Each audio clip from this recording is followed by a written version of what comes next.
Hello बच्चों, आज मैं आप लोगों को संस्कृत के कुछ ऐसे श्लोक पढ़ाऊंगी जो खासकर आपके लिए ही है, यानी विद्यार्थियों के लिए ही है। आप इसे ध्यान से सुनेंगे, समझेंगे और उस पर अमल करेंगे, क्योंकि इसमें विद्यार्थी के जो लक्षण होने चाहिए वो लक्षणों का वर्णन है और एक सफल विद्यार्थी बनने के इसमें उपाय दिए हुए हैं।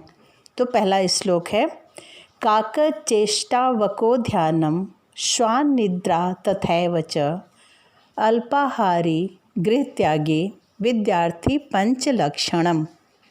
इसका अर्थ है कि विद्यार्थियों में 5 लक्षण होने चाहिए।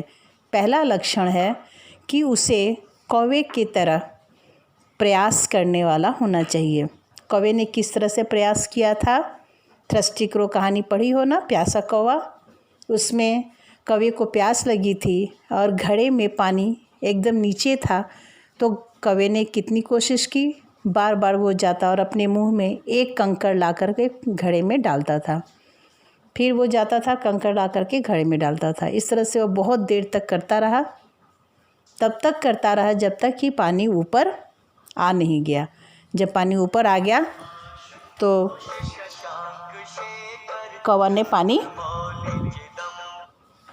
पी लिया और उड़ गया। तो इस तरह से कौवे ने प्रयास करके अपनी प्यास बुझाई। दूसरा है वको ध्यानम, यानी बगुले के जैसा ध्यान लगाने सीखना चाहिए। बगुला नदी के किनारे बैठा रहता पूरी तरह से ध्यान लगाकर। जैसे ही मछली वहाँ आती है वो मछली को तुरंत पकड़ लेता है।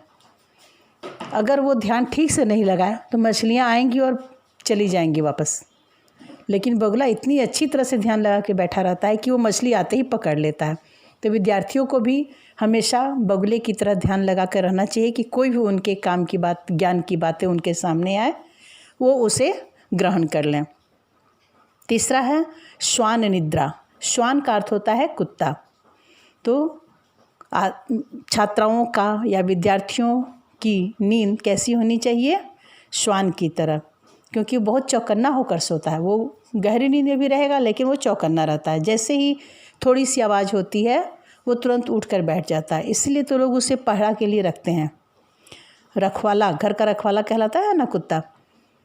तो उसकी नींद बहुत हल्की होती है, तुरंत एक झटके से वो उठ जाता है। तो विद्यार्थी को भी हल्की नींद वाली होनी चाहिए। ये नहीं कि एकदम आराम से सो गए, परीक्षा है कि क्या है, लेकिन ध्यान देना है कि हमेशा अलर्ट रहना है।